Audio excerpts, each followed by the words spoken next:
Olá, meus amigos, é com imensa satisfação que voltamos aqui para mais um episódio, mais uma aula do nosso curso livre de Espiritismo.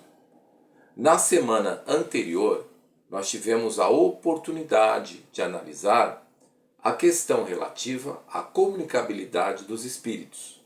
Chegamos aqui à conclusão, na nossa conversa, que existem homens que detêm o que nós definimos na doutrina espírita como mediunidade ostensiva. Mediunidade ostensiva é uma capacidade orgânica que algumas pessoas têm que alarga a sua percepção. Dentre as modalidades de mediunidade ostensiva, temos a psicografia, a psicofonia, a clarevidência, a clareaudiência, mas nós aprendemos também que, para além da mediunidade ostensiva, nós podemos definir, como de fato a doutrina espírita define, todos os homens como médiuns, a partir da constatação de que todos os homens estão sujeitos à influenciação do plano espiritual. Todos os homens estão expostos à influência dos espíritos. E uma dessas influências se dá justamente a partir dos nossos espíritos protetores, ou, se preferirmos, dos nossos anjos da guarda. E é exatamente este o tema da 14ª aula do nosso curso livre de Espiritismo. Meus amigos, nós aprendemos na doutrina espírita, em especial no Livro dos Espíritos, que é a obra fundamental da nossa doutrina, que aqueles espíritos, aquelas almas que ainda estão na caminhada, como é o nosso caso, não é verdade? Contam com a imprescindível assistência de espíritos mais evoluídos do que elas próprias. Estes espíritos mais evoluídos do que nós recebem de Deus esta missão, a de nos tutelarem, porque eles já caminharam muito mais do que nós próprios, conhecem o caminho, se é que nós podemos usar essa expressão, podem nos indicar o caminho, e é esta a sua tarefa. Mesmo aqueles homens que vivem nos mundos primitivos, no comecinho da caminhada na jornada espiritual, contam com anjos da guarda. Não são espíritos tão evoluídos quanto os nossos, mas todos nós somos tutelados. Por quê? Porque vige no universo o princípio da solidariedade. As criaturas são solidárias entre si. Aqueles que avançaram não dão as costas para os que vêm à retaguarda. Quem avança auxilia aqueles que ainda precisam avançar. E uma das formas de auxiliarem é justamente o cumprimento desta missão, desempenhando assim o papel de espírito protetor ou anjo da guarda, influenciando o seu tutelado por intermédio do pensamento. Isso implica dizer que o nosso anjo da guarda não necessita estar permanentemente ao nosso lado. Mesmo à distância, ele pode nos acompanhar, sugerindo pensamentos positivos, nos indicando o caminho a fim de que nós acertemos ao invés de errar. Mas quando erramos, ele não se afasta. Mesmo aquelas pessoas que acabam protagonizando quedas clamorosas no plano terrestre, contam ainda assim com o apoio do seu espírito protetor ou do seu anjo da guarda. Nos cárceres há anjos da guarda acompanhando aqueles encarnados que caíram.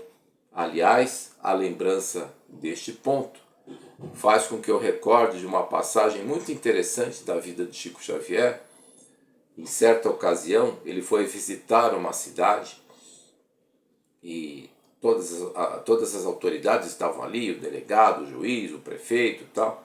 Eles acabaram indo visitar o presídio da cidade, não é verdade? E quando Chico Xavier saiu do presídio, um dos espíritas que estavam ali disse: Chico, você deve ter visto muitos obsessores, né?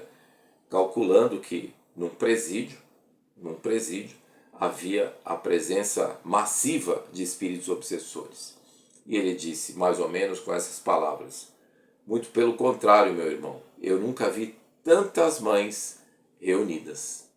As mães e os pais, quando desencarnam, seguem cumprindo o papel de espíritos que nos protegem. Mas para além daqueles espíritos familiares que todos nós temos, Deus destaca um anjo da guarda que nos tutela durante a nossa vida material, às vezes por mais de uma existência material, e mesmo quando nós estamos na dimensão espiritual, porque eu insisto, vige no universo o princípio da solidariedade. Aqueles que já avançaram auxiliam os que ainda necessitam de avançar. Certo, meus amigos? Mas não são apenas os indivíduos que contam com os espíritos protetores. Comunidades podem contar, como de fato contam, com espíritos protetores. Cidades inteiras contam com seus espíritos protetores. Países contam com espíritos protetores. O espírito protetor do Brasil nós conhecemos. Ele nos foi revelado por Humberto de Campos no livro, maravilhoso livro, psicografado por Chico Xavier, intitulado Brasil, Coração do Mundo, Pátria do Evangelho. O nome dele é Ismael. Ismael recebeu das mãos do Cristo, que governa o planeta inteiro, a missão de dirigir o Brasil. Portanto, além dos indivíduos, também as coletividades contam com seus anjos da guarda, que, insisto, utilizam a via do pensamento, nos sugerindo ideias positivas, a fim de que nós acertemos. Mas quando nós caímos, eles estão ali do nosso lado, mesmo que à distância, mas figuradamente do nosso lado, tentando nos reerguer. E quando nós nos reerguemos, eles evidentemente se rejubilam com a nossa vitória, assim como lamentam as nossas derrotas, mas sabem eles que toda queda é transitória, porque o destino de todas as criaturas que estão no universo, né, a partir de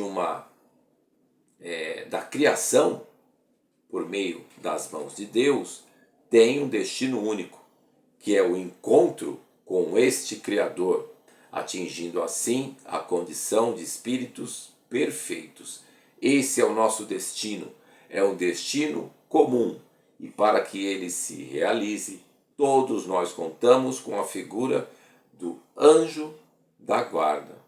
É uma ideia consoladora, mesmo naquelas situações em que nós estejamos absolutamente solitários. Solitários nós não estamos de verdade, porque ao nosso lado, por determinação de Deus, está sempre o nosso anjo da guarda. Certo, meus amigos? Foi uma imensa satisfação estar aqui com vocês em mais este encontro do nosso curso livre de Espiritismo, e na próxima semana estaremos de volta com mais um tema da doutrina espírita. Até lá!